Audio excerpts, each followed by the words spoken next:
जय श्री सीताराम। शिव कामदेव प्रसंग।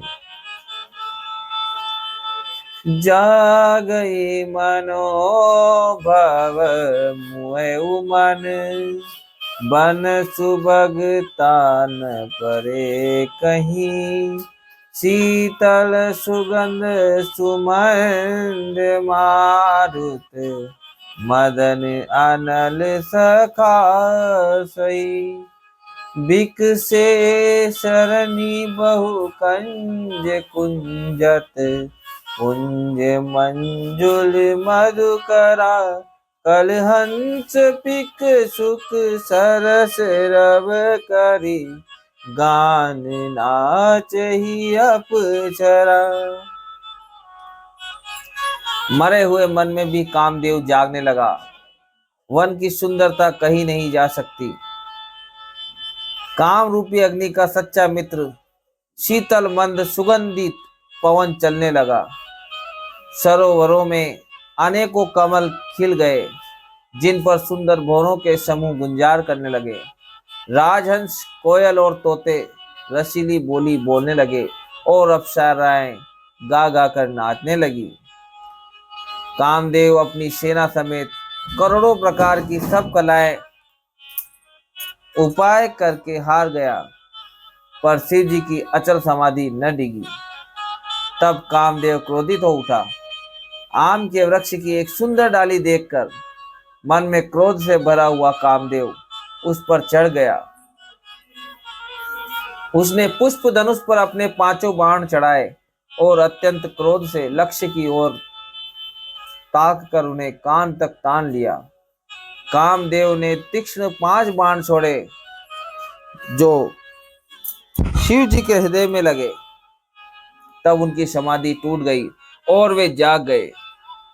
ईश्वर शिव जी के मन में बहुत क्षोभ हुआ। उन्होंने आंखें खोलकर सब ओर देखा।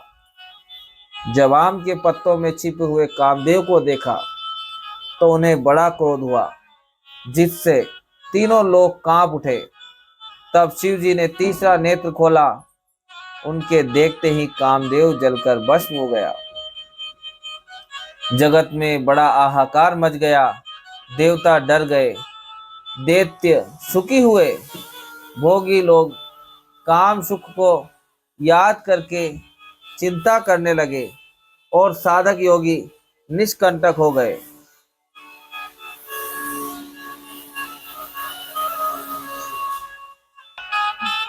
जोगी अकंटक भयपति, गति सुनत रति मूर्छित भई। रोदति बदति बहु भांति, करुणा करति शंकर पई गई। अति प्रेम करि विनती विविध विधि, जोरे कर सन्मुख रही। प्रभु आशुतोष कृपाल शिव, अबलानि रखी बोले सही। योगी निष्कंटक हो गए। कामदेव की स्त्री रति अपने पति की यह दशा सुनते ही मूर्छित हो गई। रोती चिल्लाती और भांति भांति से करुणा करती हुई वह शिव जी के पास गई। अत्यंत प्रेम के साथ अनेकों प्रकार से विनती करके हाथ जोड़कर सामने खड़ी हो गई। शीघ्र प्रसन्न होने वाले कृपालु शिव जी अबला असहाय स्त्री को देखकर सुंदर उसको सांत्वना देने वाले वचन बोले।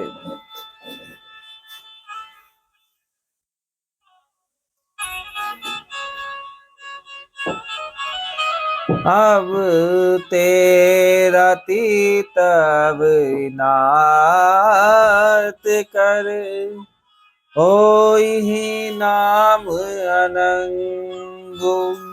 बिन बपु व्यापहि सबहि पुनि, सुनु निज मिलन प्रसंग। हे रति, अब से तेरे पद स्वामी का नाम अनंग होगा। वह बिना ही शरीर के सबको व्यापेगा। अब तू अपने पति से मिलने की बात सुन। जब पृथ्वी के बड़े भारी भार को उतारने के लिए यदुवंश में श्री कृष्ण का अवतार होगा, तब तेरा पति उनके पुत्र प्रद्युम्न के रूप में उत्पन्न होगा। मेरा यह वचन अन्यथा नहीं होगा। शिव जी के वचन सुनकर रति चली गई। अब दूसरी कथा बखान कर विस्तार से कहता हूँ। ब्रह्मादि देवताओं ने ये सब समाचार सुने तो वे बैकुंठ को चले। फिर वहां से विष्णु और ब्रह्मा सहित सब देवता वहां गए जहाँ कृपा के धाम शिव जी थे। उन सब ने शिव जी की अलग अलग स्तुति की। तब शशि भूषण शिव जी प्रसन्न हो गए। कृपा के समुद्र शिव जी बोले, हे देवताओं, कहिए आप किस लिए आए हैं। ब्रह्मा जी ने कहा, हे प्रभु, आप अंतर्यामी हैं, तथापि हे स्वामी, भक्तिवश में आपसे विनती करता हूँ।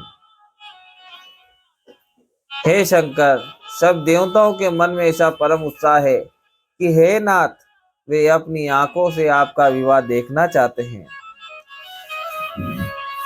हे कामदेव के मद को चूर करने वाले, आप ऐसा कुछ कीजिए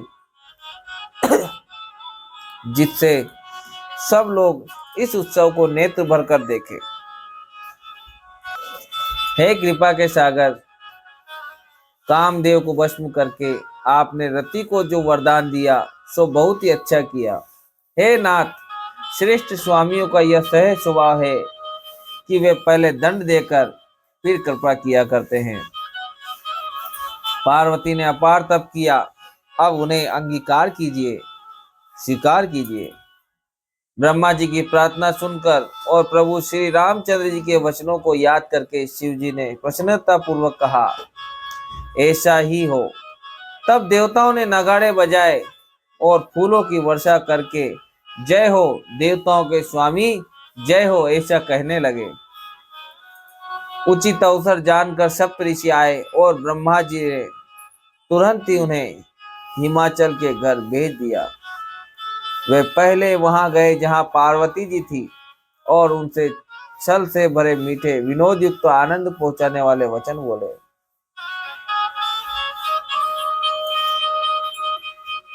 नारद जी के उपदेश से तुमने उस समय हमारी बात नहीं सुनी। अब तो तुम्हारा प्रण छूटा हो गया, क्योंकि महादेव जी ने काम को ही भस्म कर डाला। माशा परायण तीसरा विश्राम। सुनी बोली मुस्काई भवानी, उचित कहे मुनि वर विज्ञानी। तुमरे जान काम अब जारा, अब लगे शंभु रहे सविकारा। यह सुनकर पार्वती जी मुस्कुराकर बोली, हे विज्ञानी मुनिवरों, आपने उचित ही कहा। आपकी समझ में शिव जी ने कामदेव को अब जलाया है। अब तक तो वे विकार युक्त कामी ही रहे, किंतु हमारी समझ से तो शिव जी सदा से ही योगी, अजन्मा, अनित्य, काम रहित और भोगहीन है। और यदि मैंने शिव जी को ऐसा समझकर ही मन वचन और कर्म से प्रेम सहित उनकी सेवा की है, तो हे मुनीश्वरों सुनिए, वे कृपा निदान भगवान मेरी प्रतिज्ञा को सत्य करेंगे। आपने जो यह कहा कि शिव जी ने कामदेव को भस्म कर दिया, यही आपका बड़ा भारी अविवेक है। हे तात, अग्नि का तो यह सहज स्वभाव ही है कि पाला उसके समीप कभी जा ही नहीं सकता और जाने पर वह अवश्य नष्ट हो जाएगा। महादेव जी और कामदेव के संबंध में भी यही न्याय बात समझना चाहिए। पार्वती के वचन सुनकर उनका प्रेम तथा विश्वास देखकर मुनि हृदय में बड़े प्रसन्न हुए। वे भवानी को सिर नवाकर चल दिए और हिमालय के पास पहुंचे। उन्होंने पर्वतराज हिमालय को सब हाल सुनाया। कामदेव का भस्म होना सुनकर हिमाचल बहुत दुखी हुए। फिर मुनियों ने रति के वरदान की बात कही। उसे सुनकर हिमवान ने बहुत सुख माना। हृदय विचारी शंभु प्रभुताई, सादर मुनि बर लिए बोलाए। सुदिनु सुनख तु सुगरी सोचाई, बेगी वेद विधि लगन धराई। शिव जी के प्रभाव को मन में विचार कर हिमालय ने श्रेष्ठ मुनियों को आदर पूर्वक बुला लिया और उनसे शुभ दिन, शुभ नक्षत्र और शुभ घड़ी सोधवा कर वेद की विधि के अनुसार शीघ्र ही लग्न निश्चय कराकर लिखवा दिया।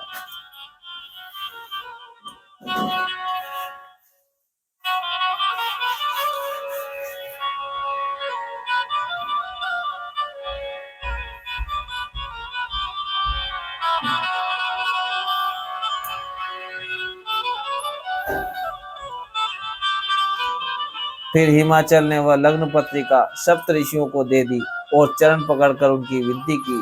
उन्होंने जाकर वह लग्न पत्रिका ब्रह्मा जी को दी। उसको पढ़ते समय उनके हृदय में प्रेम समाता न था। ब्रह्मा जी ने लग्न पढ़कर सबको सुनाया। उसे सुनकर सब मुनि और देवताओं का सारा समाज हर्षित हो गया।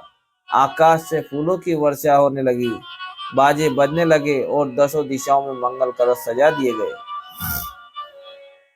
सब देवता अपने भांति भांति के वाहन और विमान सजाने लगे। कल्याणप्रद मंगल शगुन होने लगे और अप्सराएं गाने लगी। शिव जी के गण शिव जी का श्रृंगार करने लगे। जटाओं का मुकुट बनाकर उस पर सांपों का मोर सजाया गया।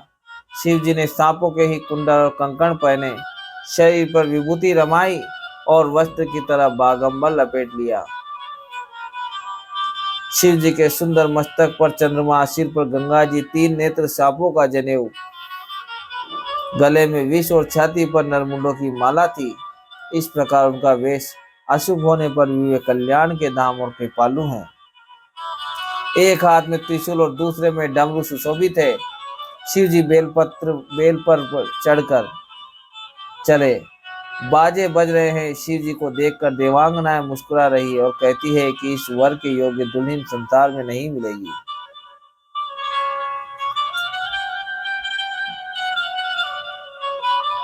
विष्णु और ब्रह्मा आदि देवताओं के समूह अपने अपने वाहनों सवारियों पर चढ़कर बारात में चले। देवताओं का समाज सब प्रकार के अनुपम परम सुंदर था, पर दूल्हे के योग्य बारात न थी।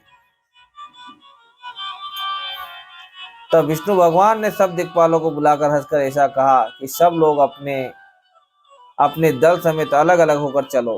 हे भाई, हम लोगों की यह बारात वर के योग्य नहीं है। क्या पराये नगर में जाकर हंसी कराओगे? विष्णु भगवान की बात सुनकर देवता मुस्कुराए और वे अपनी अपनी सेना सहित अलग हो गए। महादेव जी यह देखकर मन ही मन मुस्कुराते हैं कि विष्णु भगवान के व्यंग वचन दिल लगी नहीं छूटते।